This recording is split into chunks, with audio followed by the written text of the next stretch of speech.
Hi friends, welcome to దాచేస్ kitchen and vlogs. నేను మీ శిరీష. ఈరోజు మన ఛానల్లో చూడబోయే రెసిపీ ఒక హెల్దీ బ్రేక్ఫాస్ట్ రెసిపీ అండి. మనం బ్రేక్ఫాస్ట్లో అయినా తినొచ్చు, నైట్ ఈవినింగ్ అయినా తినొచ్చు. చాలా బాగుంటుంది టేస్ట్. అదే అండి జొన్న రవ్వతో ఉప్మా. ఇప్పుడు అది ఎలా చేయాలో చూసేద్దాము. అలాగే నా వీడియోని లైక్ చేసి మీ ఫ్రెండ్స్కి, రిలేటివ్స్కి షేర్ చేయండి ఫ్రెండ్స్. మరిన్ని క్విక్ అండ్ ఈజీ రెసిపీస్ కోసం నా ఛానల్ని సబ్స్క్రైబ్ చేసుకొని పక్కనే ఉన్న బెల్ ఐకాన్ని యాక్టివేట్ చేసుకోవడం ద్వారా నేను చేసే లేటెస్ట్ అప్లోడ్స్ అన్నీ మీకు నోటిఫికేషన్ రూపంలో వస్తాయి. Thank you. జొన్న రవ్వతోని ఉప్మా చేసుకోబోతున్నామండి. దానికోసం ముందుగా మనము స్టవ్ ఆన్ చేసుకొని ప్యాన్ పెట్టుకొని just 1 table spoon oil add చేసుకోవాలండి. వేడెక్కిన తర్వాత 1/2 టీ స్పూన్ జీరా, 1/2 టీ స్పూన్ ఆవాలు, అలాగే కొంచెం శనగపప్పు. ఇవి కొంచెం ఫ్రై అవ్వాలండి. తర్వాత మిగతా ఇంగ్రీడియంట్స్ యాడ్ చేసుకుందాం. ఇవి కొంచెం ఫ్రై అయిన తర్వాత 2 లేదా 3 పచ్చిమిర్చిని ఇలా కట్ చేసుకొని తీసుకోవాలండి. అలాగే కొంచెం కరివేపాకును కూడా యాడ్ చేసుకోవాలి. ఇవి కొంచెం ఫ్రై అవ్వాలి మనకు. ఇవి కొంచెం ఫ్రై అయిన తర్వాత 1 మీడియం సైజ్ ఆనియన్ని కొంచెం పెద్ద ముక్కలుగా కట్ చేసుకొని తీసుకోవాలండి. ఆనియన్ ట్రాన్స్పరెంట్ వచ్చేంత వరకు ఫ్రై చేసుకోవాలి. ఆనియన్ ట్రాన్స్పరెన్సీ వచ్చిన తర్వాత సన్నగా తరిగిన క్యారెట్, అలాగే సన్నగా తరిగిన దొండకాయలు, క్యాప్సికమ్ కూడా యాడ్ చేసుకోవచ్చు అండి ఇంట్రెస్ట్ ఉంటే.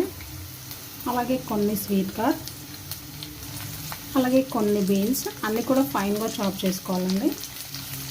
అలాగే కొన్ని గ్రీన్ పీస్ వేసుకొని ఫ్రై చేసుకోవాలండి. మనకు రవ్వ తక్కువగా వేసుకొని వెజ్జెస్ ఎక్కువగా వేసుకోవడం వల్ల అన్ని పోషక విలువలు చక్కగా అందుతాయండి. ఇంకొకటి షుగర్ పేషెంట్స్కి, డైటింగ్ చేసే వాళ్ళకి ఇలా చేసి పెడితే చాలా చాలా హెల్దీ అండి. తొందరగా ఆకలి కూడా వేయదండి.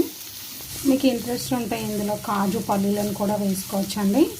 అవి యాడ్ చేసుకోవాలనుకుంటే మనము ఆవాలు, జీలకర్ర వేసే కన్నా ముందే అవి వేసుకొని ఫ్రై చేసుకొని అవి ఫ్రై అయిన తర్వాత మిగతావి యాడ్ చేసుకోవాలి. ఇవి మనకు సగం వరకు కుక్ అవ్వాలండి. ఇవి ఫ్రై అయిన తర్వాత ఇందులో సన్నగా తరిగిన అల్లం ముక్కలు వేసుకుంటే చాలా బాగుంటుందండి టేస్ట్.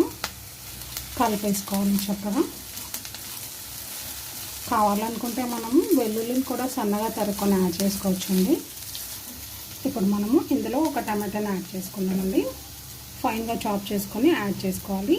ముందే యాడ్ చేసుకుంటే బాగోదండి, ఇలా లాస్ట్లో యాడ్ చేసుకోవాలి.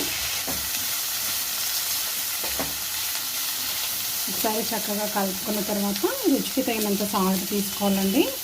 నేనైతే 1/2 టీ స్పూన్కి కొంచెం ఎక్కువగా తీసుకున్నాను.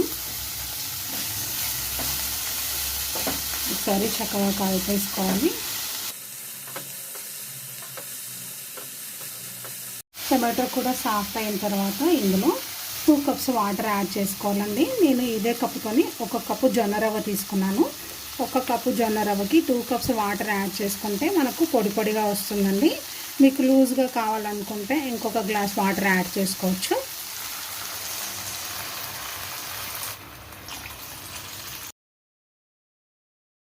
ఒక పొంగు వచ్చేంత వరకు మరిగించుకోవాలండి. ఒక పొంగు వచ్చిన తర్వాత మనము జొన్న రవ్వను యాడ్ చేసుకోవాలండి. జొన్న రవ్వను ఈజీగా మనం ఇంట్లోనే తయారు చేసుకోవచ్చండి. 1 కప్పు రవ్వను తీసుకొని మనము బరకగా మిక్సీ పట్టుకుంటే జొన్న రవ్వ ప్రిపేర్ అయిపోతుంది. సిమ్లో పెట్టుకోవాలండి. రవ్వ యాడ్ చేసుకున్న తర్వాత సిమ్లో పెట్టుకొని మూత పెట్టుకొని ఉడికించుకోవాలి 5 మినిట్స్. సిమ్లో 5 మినిట్స్ ఉడికించుకున్న తర్వాత మూత తీసుకొని ఒకసారి చక్కగా కలిపేసుకోవాలండి. సిమ్లో 5 మినిట్స్ ఉడికించుకోవాలన్నాం కదా, మనం మధ్య మధ్యలో మూత తీసి కలుపుతూ ఉండాలండి. జొన్న రవ్వ కదా, అడుగంటేస్తుంది. ఇలా చక్కగా కలుపుకున్న తర్వాత సన్నగా తరిగిన కొత్తిమీరని యాడ్ చేసుకోవాలి. అలాగే 1 టీ స్పూన్ గీని కూడా యాడ్ చేసుకోవాలండి. గీ యాడ్ చేసుకోవడం వల్ల టేస్ట్ చాలా బాగుంటుంది. ఇష్టం లేకపోతే స్కిప్ చేయొచ్చు.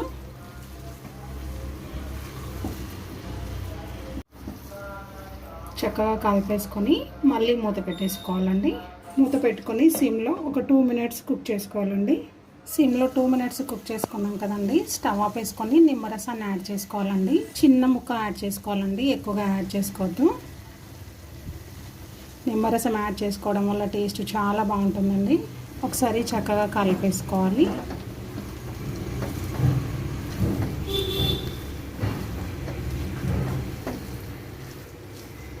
చక్కగా కలిపేసుకున్న తర్వాత లిడ్ పెట్టేసుకోవాలండి. ప్లేట్ పెట్టేసుకొని 5 మినిట్స్ రెస్ట్ ఇచ్చిన తర్వాత తినాలండి. చాలా బాగుంటుంది. ఎంతో టేస్టీ అయినా హెల్దీ అయినా జొన్న రవ్వతో ఉప్మా ఎలా చేయాలో చూసారు కదండి. చాలా బాగుంటుందండి టేస్ట్, చాలా హెల్దీ కూడా. మీరు కూడా ట్రై చేయండి. ట్రై చేసినట్టయితే మీకు ఎలా కుదిరింది అనేది ఈ వీడియో కింద కామెంట్ సెక్షన్లో తెలియచేయండి. అలాగే నా వీడియోని లైక్ చేయండి, షేర్ చేయండి, సబ్స్క్రైబ్ చేయండి. పక్కనే ఉన్న బెల్ ఐకాన్ని యాక్టివేట్ చేసుకోవడం ద్వారా నేను చేసే లేటెస్ట్ అప్లోడ్స్ అన్నీ మీకు నోటిఫికేషన్ రూపంలో వస్తాయి. Thank you.